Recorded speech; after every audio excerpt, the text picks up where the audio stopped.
to follow the set framework around leadership will allow you to be successful in any portion of your life. And it is what led us, thank you, Danny Rojas, in Ted Lasso, to our main theme of the book, which is leadership is life. And it doesn't just happen in a boardroom, but it can happen in a locker room, a classroom, and a living room. Welcome to Strategy in Action, where we reveal how industry leaders build real market gravity, the force that naturally attracts opportunities, partnerships, and profits. You get raw insights, proven frameworks, and strategies that actually move the needle in your business. Let's get started. Marnie, Stockman, and Nick Coniglio are on the show today, and we have a blast talking through a bunch of their book, It Like Lasso, and they've taken this concept, and this inspiration from the show Ted Lasso and really formulated a leadership style and lessons in this book around them. And it's really a fun way to do that and bring it through, a lot of these important leadership topics. But it also helps just ground them and implant them, just like telling a story gets a point to stick more, that we remember it when we can attach it to these characters and these storylines that we've grown to love over the last few years. It really helps them stick, and we have a blast. I had the great honor to be on their show, and it was so much fun to have them on Strategy in Action as well. We've got a new book now called The Business of You. We touched on that just a little bit towards the end. It's now been released, so jump out there and grab that and sit back and enjoy this episode with Marnie and Nick. Marnie and Nick, welcome to the show. Oh, Thanks for having us. happy to be here. Oh yeah, this is going to be fun. If nothing else, if we don't teach anybody anything, we don't inform anything, it's going to be a fun conversation. Now, Perfect. I have quite the feeling that we're going to do all three of those things, but it's going to be fun nonetheless. So I'm excited you're both here. Oh, we're excited as well. Yeah. Marnie, you and I had a chance to connect on a call beforehand, Yes. and it really. That's how I know this is going to be fun, right? Because we dug in on a lot of commonalities here. We should have recorded that. Exactly. The amount of times you'd think I would learn by now. If I were a professional and knew what I was doing, I would do such things. But here we are. So I really want to dive in with the two of you specifically on this idea of leadership. This show, we talk to a lot of coaches, consultants, for an audience of coaches and consultants, and whether they're building their business or they're helping their clients out better. And I think quite a few embrace this idea. I don't think anybody's like, nah, you don't need leadership. Hey. No, what's that for? But at the same time, I think because it's such an important topic and so talked about, that it goes into a gray zone a little bit of just it passes by. Buzzwordy. And yeah, it really is. And so I want to tackle two main things today. One is why this actually really does matter for everyone to stop and go, okay, let me think about this word and how it plays out in my life. But secondly, who that does apply to and in what role. Is it only C-suite executives? Is it the mom at home running her household? Is it everyone, no one, everywhere in between? So those are the big life concepts we're gonna solve. We should today. wrap that up Yeah. in just a couple minutes. Yeah, that'll be not a problem. Exactly. You got about What are we going to talk about for the other 28 minutes, Jason? exactly. I think 36 seconds on this, and then we're done. I think Perfect. So give us some context, though. Give us some geography. Certainly on your book, It Like Lasso. That's, of course, what spurred this idea to have the two of you on for this conversation. But each of you, give me some background and give the audience some background of where you come into this space, and make it obvious why I've brought you both on to talk about this idea, both from knowledge of it, but just love your insights already. Yeah. Well, I think, you asked one of the questions was why this actually matters, right? And then the other one was who it applies to. So I think between our backgrounds, this will get you a good coverage of where we are thinking. So I was a high school math teacher, administrator, stay-at-home mom, owned a knitting shop as a side gig for a bit before I started leading customer success at the company where Nick worked. So I'll stop there and let him catch you up to that point, and then we'll go from there. Yeah. Well, my background is I was a computer programmer. I was that guy in the closet drinking 14 Cokes a day, didn't want to talk to anybody. Um, but then I got into consulting and I figured out, you know what? You actually have to interface with human beings to kind of get ahead in this world. You don't have to, but it surely helps. But long story short, I worked my way up, and I had a knack for working for companies, and kind of I started. Well, I was in leadership positions a lot. I was on a lot of executive leadership teams, specifically for companies that ended up having really significant growth and going through an exit and acquisition. The third of which of those companies was where I started working with Marnie. It is the largest EdTech company in the world these days. Though we had gone through the point where we kept getting acquired and acquired and acquired. And it was a struggle. At some point, for those familiar, wrote a book about Ted Lasso, but in the show, there's a character who is a villain, Rupert Mannion, who was that command and control dictator type boss. And what we ultimately realized was that there was such a significant disconnect between the core values, the stated core values of the company and the culture, and actually how it played out, that we decided to take a risk and do something about it. And I'm going to tag Marnie. You're back into the game, baby. So neither of us are risk takers by nature. So, there was a bad culture clash for us to decide that we were going to leave, a secure, stable, well-paying job to go out on our own. Because we were in the largest ed tech company in the world, we had a non-compete that pretty much said you can work any place but education for the next 3 to 5 years. Good luck. So we, like Ted Lasso, went to a space that was entirely different than where we had been. We started, scaled, and sold a company in the same 3 years that Ted Lasso aired. And as folks ask, like, how did you do that? You didn't even know what MSP stood for. I thought it meant Maryland State Police, but we actually built software for managed service providers. How did you do that in 3 years? And as Nick and I looked back on clearly our very varied backgrounds, we realized that the same thing that had made our company successful is what had made me successful in a classroom, in a knitting shop, what made Nick successful in not a server room, but in a dark coding room and in leadership rooms, and that framework is really what makes leadership important, because there is, to follow the set framework around leadership will allow you to be successful in any portion of your life. And it is what led us, thank you, Danny Rojas, in Ted Lasso, to our main theme of the book, which is leadership is life. And it doesn't just happen in a boardroom, but it can happen in a locker room, a classroom, and a living room. So that's how we got from there to there. There's a lot of details in between, but that'll give you a head start. I love it. I love it. And we'll certainly get into the book and that the what just spurred that, and like, hey, this needs to be a book, and you're in all of that. But if anybody here watching is like, what are they talking about, Ted Lasso? I haven't watched that yet.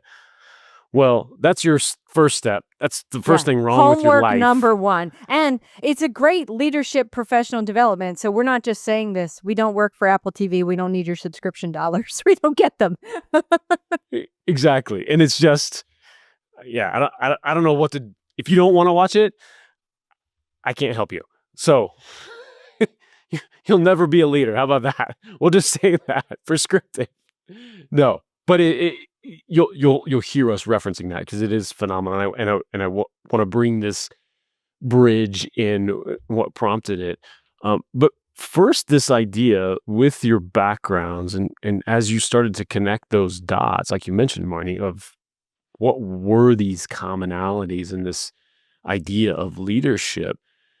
Give me some specifics though on what were those dots that connected that actually brought it up to like, oh, it was leadership in some way that allowed us to be as To be successful as we successful. were. So we always like to say that counterexamples are great examples, right? It is sometimes easy to follow along a happy path, but it's harder to project it for yourself in a different arena. Whereas a counterexample immediate is like, that is not what we're going to do. And Nick mentioned that when the company we worked for got acquired, it was leadership that had really set the tone and the culture of the company as it does, right? And they would say things like, we're all about customer success. Well, I ran customer success and they cut half my staff. Nick ran customer support. I believe they cut at least percent of his staff to start, right? And so we were no longer able to do the things that we were passionate about doing, supporting and serving our customers, right? So when Nick and I started talking about maybe we should leave and start our own company, the first thing Nick said is, we already know how we'll run it, right? It won't feel like this. We will run it so that our core values are felt and actually delivered through the company. So in terms of leadership elements, it was very obvious to us that the places where we had been successful in our individual jobs were when our own core values aligned with our work and the output of the company, the culture of the company. It didn't have to be the same. It just our work had to align with that culture.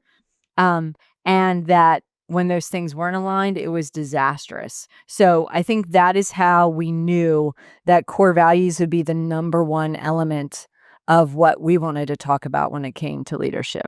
Nick, what say you on that? Did I get any of that backwards? Never. She never does. It's always spot on. No, I would agree with that. And I think, you know, one of the things that is we talk about a lot, right? First of all, you open the show, you talked about leadership, right?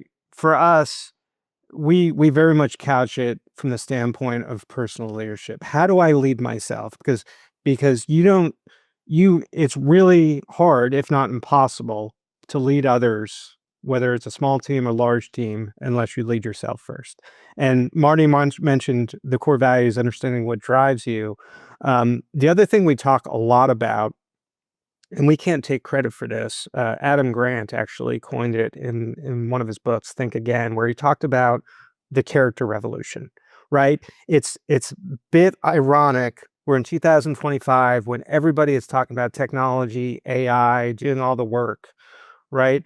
But what really allows individuals to stand out and differentiate themselves, and this hasn't changed in the last 40 years, 30 years that I've been, a professional, it's the character skills. It's the soft skills. It's understanding, how to see things from somebody else's perspective, how to communicate with people, how to be vulnerable, right? Because that elicits trust.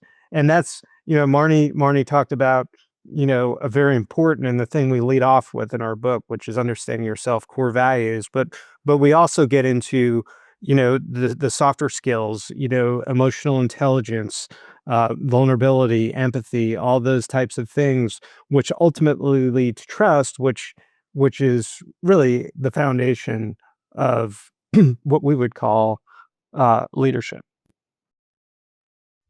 Yeah, I love that concept, and it's so important and critical. And I think that idea of self leadership, everything starts there and ends there. Yeah. Like you can't fully do anything without owning that first, leading yourself first. But then you've got to, again, back to this congruency with your core values, you have to lead yourself all along the way as you go down that path. And I think that's the point you're making with his core values. Again, how many times have we heard from LinkedIn, Yeah. you should lead, you should define your core values, you should, great. And they get stuck on a wall. And But Yeah. how do you dig in and know what your core values are? Take that time, decide on that, and then, like you say, live by that every day. Well, and those are two different things, right? Like identifying them is one thing, then figuring out how they play out in your life is entirely different thing. So, Harvard Business Review research says number one indicator of leadership success is self-awareness. So, if you needed another argument as to why you should figure out your core values, like there you go. That wasn't us saying it. That was Harvard Business Review. But you said something really important is to take the time to reflect because that is what it takes to think about your core values and think about really what motivates you and demotivates you because sometimes the opposite of that demotivation is. So, case in point, I hate filling out online forms with a white hot passion. And you wouldn't think, well, clearly that's an important core value. But if you think about why I hate doing that, it's slow, it's tedious, right? It feels like I'm wasting time. The opposite of that is being productive, which is a core value of mine, right? But when I know that, first, I don't ever apply for jobs that have me filling out expense reports ad nauseum, right? So you have to think about if productivity is your core value, how does that play out in the work you want to do, you love to do, and you're passionate about? And that's what you said in like how it plays out in the day to day. So Nick and I talk about the core values is, how you like your belief system, and the culture is how it plays out in behaviors. And then I think just tagging on to that, I think you bring up something really important, Jason, which is, we wanted to avoid not just, stating the obvious that like you see on the LinkedIn post, which is, all right, you have to identify your core values, right? We are adamant about, okay, and this is how you might do it. In our book, in our next initiative that we're working on, we're all about trying to provide, shortcuts to and fun shortcuts on how to identify those things, whether it's through a Mad Libs type activity. We have one that's part fun, part morbid. We talk a lot about the importance of legacy and the fact that legacy, thinking about legacy and projecting your legacy really acts as bumper pads to actions you take on a daily basis. But a lot of people don't want to think about their legacy. So we say, okay, well, think about writing a letter on the day you retire and what that might look like. We a little bit morbid. We think about writing your obituary, but it's important to give people the tools and the ideas and the brainstorming. Not that we have them all by any stretch of the imagination, but on how to actually take action to start to build and have an easier way to self-reflect on how you're actually doing in kind of making progress towards personal development. I love that because that was exactly where I was going to go with that, and not to get too deep on number one here, but I think that's what I love in your approach here is that it isn't just go figure them out. It's let's dig in and not only wait, stop everybody. This is an important step number one. Okay, how do I do that? And I'm fascinated with that process on how to really do that, to sit there with a blank page and go, what do I like? What do I not like? Yeah. It can be daunting, right? To Yeah. find that fun way. I've got a Yeah. good friend and co-host of another show, Gary De Rodriguez, and he put me through a brutal process of discovering my down top 5 values, and it goes from list out 50, take it to 25, take it to but then as you're going to you get to about that 20, he starts putting them against each other. Yeah, a little Okay, this is bracket your value, situation. Yeah. and it's just like, oh man, you got to really It's like picking come into between children. Like, but I like exact them both.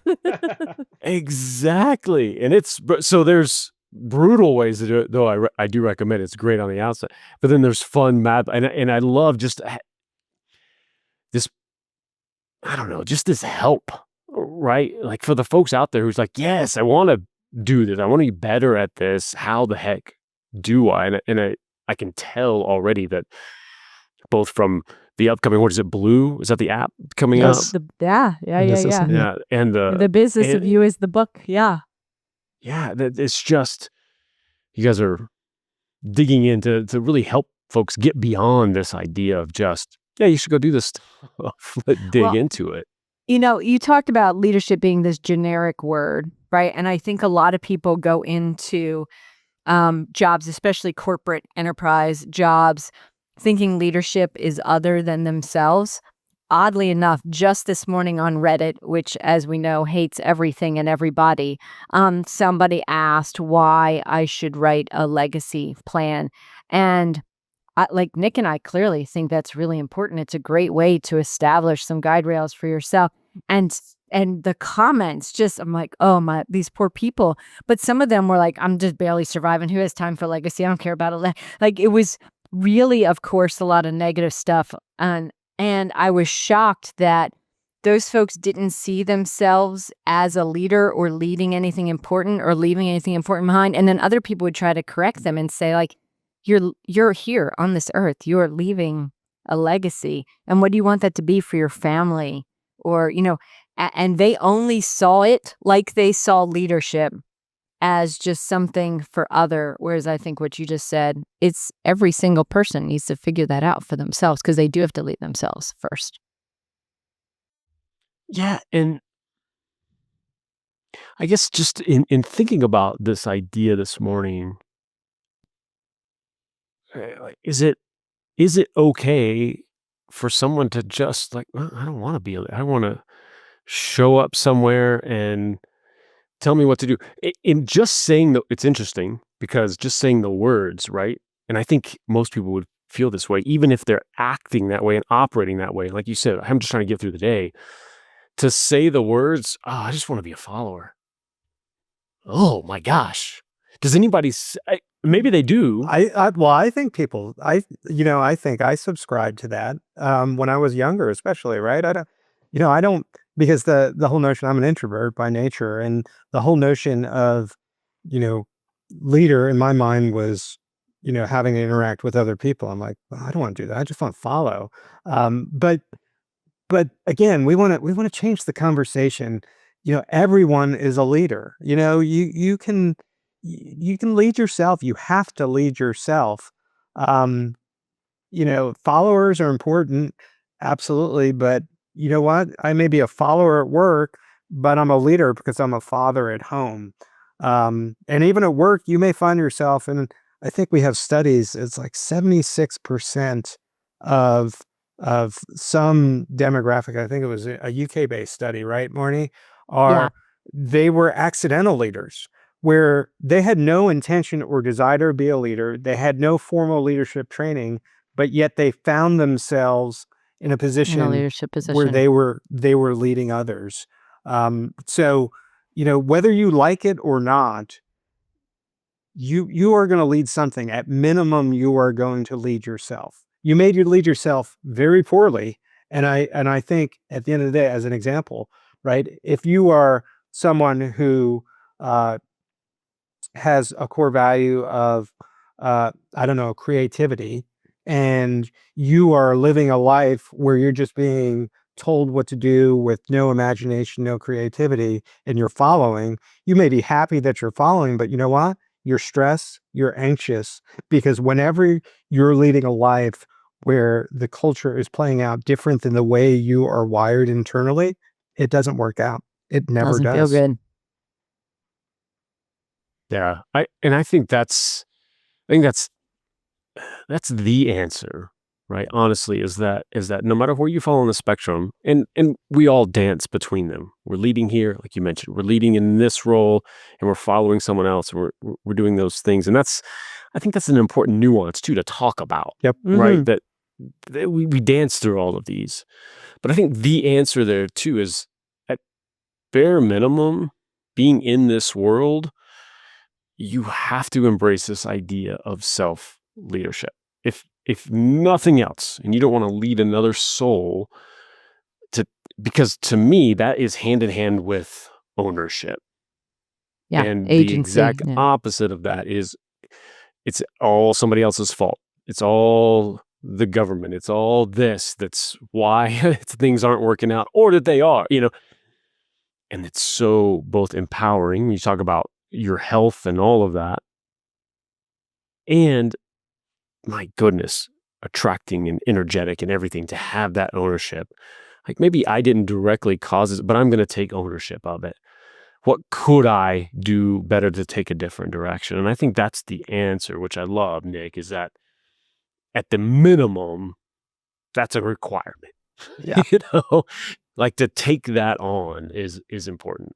So let's get into the book, because I want to bridge this, and we have, and we've talked about it, but I really want to dig into like really specifically on Lead It Like Lasso, because it is so captivating, and for the fans out there, and all of that, that you just see the cover and you're like, oh yeah, that makes sense. You just instant, right? Like, of course there would be this, but different from just, I don't know, taking something of like the character says this and the character says, you're both approaching this and you're bridging this world, this amazing concept and writing and everything that's gone into the show with these real world and your own experiences and your own leadership into these to really bring that out. What was the birth of this idea and concept, and where you're taking it beyond just the book?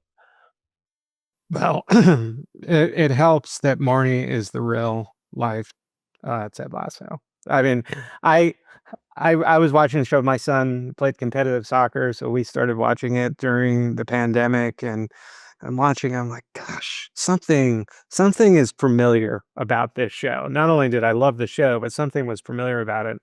And the way Ted leads with positivity, his whole notion of wanting to help everyone become the best version of themselves, um, goofiness. It's Marnie all wrapped up into one. So when after we were very fortunate and very successful to start up that business, scale it, sell it in those 3 years, we had lots of people come to us, relative nobodies, and ask us, what was the key to your success? What was the secret to your success? Um, and I we probably joked one day that we should write a book about it, and then that joke got a little more serious, and the fact that Marnie is Ted Lasso, and I am I don't know who I am in that show, but I'm somebody, I guess. But it seemed to make sense. We are avid readers of leadership books. A lot of the stuff we learned are from all the academic researchers out there, and we love those books. And we love the books about Richard Branson and Oprah Winfrey that are written by these people who are just so aspirational. But Larger than life. yeah, but we felt like, nobody was really talking to us. Is there a way that we can communicate our message in a manner that was really relatable, from somebody who really was not an academic researcher, didn't start up in a business and buy jets, and that's Two relative nobodies, like yeah, Nick two said. relative nobodies. That's what we say in the book, and that became Lead It Like Lasso, which was probably one of the funnest projects and all the things since then that I have ever worked on, because the show was fun, right? And we wanted to have that same exact tone. It's been awesome. So I rambled on there, Marnie. What's the real answer to the question that Jason asked No, us? I think that is the real answer to the question. I can remember we were talking about it and thinking of think about all of the lessons in Ted Lasso, and the quotes, right? We started sort of thinking about all the quotes that they had and thought, this is just great fodder. This is not a soccer show. We almost subtitled our book, A Roadmap at the Intersection of Self-Help and Leadership. We opted for leadership, a leadership book for life, your life, because we do think of the personal element of it. But so much of what Ted Lasso brought to the world was, it didn't just bring a show that made people laugh. There are lots of shows that do that. It didn't just make people think. it made people want to be better. I mean, there's a Facebook group of almost 100,000 people that, one, don't ever reply snarkily, even if somebody brings the same comment to a thread for the 1,000th time. They're kind and generous, and they're curious and not judgmental. And like, the show really wanted, like, it made people want to be better and become the best versions of themselves. So what a great place to relate to people and to jump off from in writing a book. I love it. Yeah. I know from somebody who was so affected as well. I mean, it mirrored times that I was going through in my life, and just that's the beautiful thing. I love this, right? The gray, the messy middle and I like that in shows, movies, all of that. And so few do them well, where it's absolutely the funniest 1 second and you're in tears the next second. Yep. Yeah. And doing that well, I mean, I know it's absolutely difficult, but I think so few things attempt it even, right? To bring, and I think that's why it feels so human and real, because it's that heart, it is the messy, it's the highs and lows. And I think that's what makes that's, to your point, like you said, so relatable when you bring in these leadership concepts to it. It's accessible, right? Like you're getting at, Nick, like aspirational is one thing, but what about us? What about, how do I apply this today? Many of us don't have the dreams of being Richard Branson, right? Like, I don't plan on jumping from a hot air balloon or even thinking about jumping from a hot air balloon. I don't want to create a company that is, that I don't need to start my own jet line, like Nick said. So we felt like it was like everybody needs to lead themselves to the best version of their life, not, we can't all be Richard Branson, and we don't all want to be. Yeah, but this is awesome. What's next with it? Where have you taken that? Well, I guess give me feedback too on just the response from the book, where you've taken it, and kind of what's next on the horizon as you go through this. Well, like Roy Kent, we've taken it here, there, and every effing where. I mean, we're humbled and shocked. I mean, we self-published the book. We were told that, if you're doing well, if you sell 1,000 copies of the book over the life of the book, and the response has been 40x that. I mean, 40 times that. It's been absolutely amazing. It's the community. I think Marty and I, we often say, if you had asked us beforehand, we would have, I don't know what the response would have been. This is the greatest book I've ever read. Some of the reviews, that would have been like, yes, that's what we're going for. But we got stuff, our feedback, especially in the reviews, has been so much better. It's been, this is relatable. I could actually apply this to my life. And that has impacted us more than almost anything. And the coolest part about the whole process is the opportunity to meet cool people like you, Jason. I mean, we have met so many interesting, cool people that have expanded our horizons. It really bangs home the point that we're leadership geeks, not gurus. And we have learned so much from just interacting with other people, hearing their perspective. It's been great, and it's launched entirely new initiatives that we're really excited about, that are all in the same genre, so to speak. You mentioned a couple earlier, but Marnie, you want to, I don't know if this is the time to do it, but yeah.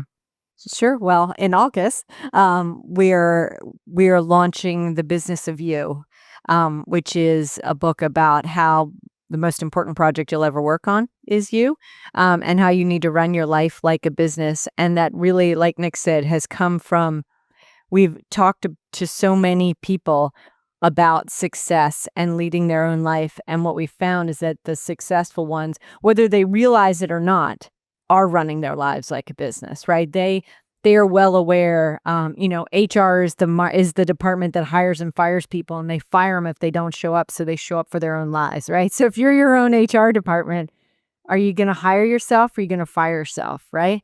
And if you're the head of finance, would you invest in you, right? There are these kinds of questions that people really need to think about as they're looking to become their best version. Like, if you check in with all the departments of you, how are you doing as a business? I like that. I like that. What do you say though to people who do feel that feels when I think business, I think cold, analytical, this, why would I run my life that way? What's that response? So, the world talks about personal branding all the time, right? And which companies do they do business with? I mean, in the business world, you hear all of the time people don't do people with businesses, they do business with people that they know, like, and trust, right? So, I think if you really dig into the companies that fare well, which companies do you love if you see a commercial and you love their personality? Who doesn't love when Wendy has a snarky Twitter comment on, to someone else, right? What commercials do you remember from the Super Bowl, right? The ones that tell a story that make you feel something. And if you think of yourself as a business in that way, you need to learn to tell your story, because to stand out in this digitized world, where it's a character revolution, you need to understand, what is your company core value? What is your company story? And that's not a cold thing, right? Business done right feels good because it's doing good for you and, and for itself. So I think that would be my first statement of it. Nick, how would you combat that? Yeah, I mean, I think, I definitely see where you're coming from, Jason. We've heard that, quite honestly, but I think it's important to point out where we're we're talking about something that's radically personal, right? It's your values, it's your purpose, it's your unique gifts, it's your story, it's how you lead with intention. It means learning to manage your time like capital. It's developing your personal brand with authenticity. It's building a life that reflects what matters to you most. And in reality, the most successful businesses out there, you know, are ones that come closest to that. And we are just using the model of the business to check in with the different departments to go through, how to lead all of your life with intention. And we use the metaphor of the business departments to do that. Well, yeah, and just to clarify too, I love it. I don't think of business because I love business into my core. Yeah. I mean, since I was 3 years old, I was selling stuff, right? Like, I was just like, I'm a happy capitalist, right? And Yeah. and we should all be amazing, wonderful humans to each other. So to me, I dig it. It makes sense because, correct me if I'm wrong, but to me, the thesis there is more that we logically understand, oh, if we had a business, or if I do, I should make that successful. I should do these things and work towards success. I need to have these things in line and make success. But my life, I'm winging it. Right. You know? Right. You don't have a plan for the rest of it. Yeah. Right. Why does There's work get nobody. all of your strategy? Exactly. That's where I think it's beautiful, because we do go through life because we can, right? We're forced from all these outside forces to, get some structure to our businesses, but maybe we're not forced to on our lives. So I love the bridge. I love the idea of that. Um yeah, I hope that, I know we've kind of strayed for folks with the, this concept of leadership, but I think for me, it's such a through line. And that's why I love the topic. I love this concept that you've put together. And it's so important, again, from the very beginning, that ownership, that self-leadership aspect, to your interactions all along the way, whether it's your coworkers, your employees, somebody you talk to at the grocery store. There's an aspect of intentionality that comes with embracing this idea of leadership that I absolutely love. So I appreciate you both being here to talk through this. How do we reach out? How do we, and why, right? Who's out there like, I'm on board with this. Yeah. I got to talk to Marnie and Nick. Who is that person the most out there that you're really looking to reach and get in front of right now? Well, I would say, the people that have resonated most with us are the people that kind of feel stuck. I think, and it runs the gamut across, every different type of person out there. Our passion with our latest project, we're very much geared when we talk about the business of you. We're very much geared towards the younger adults, like high school and college students. But for Lead It Like Lasso, I think it applies to everybody.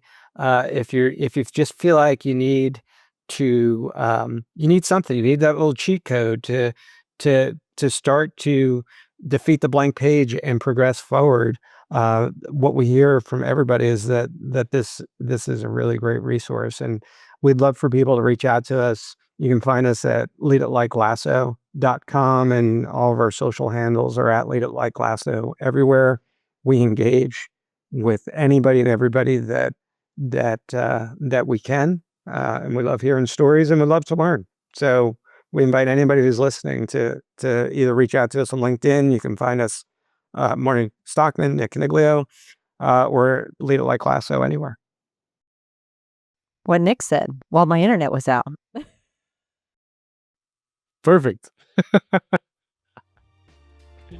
That's awesome. Thank you both for being here and doing what you're doing in the world and making this idea of leadership so accessible to so many more people. And I just love it. Love what you're doing.